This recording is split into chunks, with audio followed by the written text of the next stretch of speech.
Early in May, I attended a conference called Humanization of Cities. It was the first international conference of its kind, and it was actually held in Medina in Saudi Arabia, where I live here, although I'm in Riyadh. And it was very, very pertinent because the humanization means many things to many people. From architects, it could mean design, it could mean public space to many people, it could mean good transit systems, it could mean safety. And for me, it means cleanliness. Now, the municipalities in this country do a pretty good job of keeping cities clean. However, citizens do not.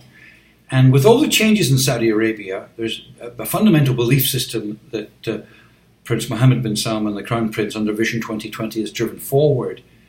But in order for that belief system to be delivered, there has to also be a buy-in by citizens, and there also has to be a change of behavior.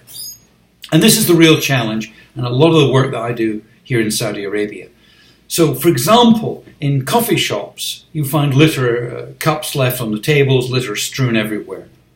A great opportunity for change of behaviour could come from the private sector at no expense to the taxpayer here in Saudi Arabia or the government. And this means, for example, when you get a cup of coffee in many, many places, your name goes on it when you're ordering. And it's a proven fact that a brand, when your name is connected to it, has meaning. That could be a shirt in your wardrobe or a handbag in your cupboard where you associate with that brand and you feel connected to it. So, by being connected to a brand, there's more chance that you will not disregard your litter. And in a waste factor, Coca-Cola, for example, are the highest performers of the soft drinks where their customers recycle their cans and bottles. Pepsi drinkers are not so proficient at this. So why does it matter? It matters because it's meaningful.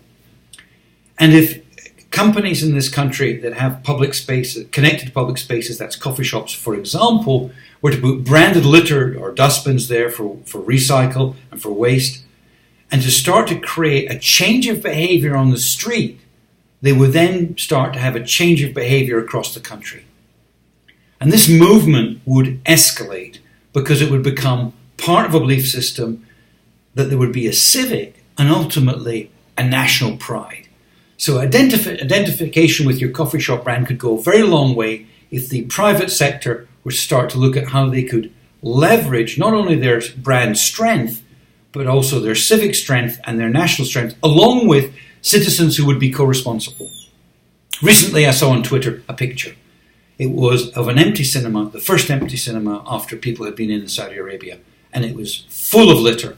And there is no question that there was dustbins in the cinema, and there's no question that Saudis have been very well educated and sent overseas. They have many, many degrees and have travelled far and wide. Yet, we find litter everywhere. No responsibility, no change of behaviour. So if Saudi citizens want to make this a better country, it's not for them to be dependent on the government the whole time, but rather to look to themselves to do a very, very small part in their lives in being co-responsible and humanise their own cities and make them more livable by being responsible for their own litter. Thanks very much. Bye-bye.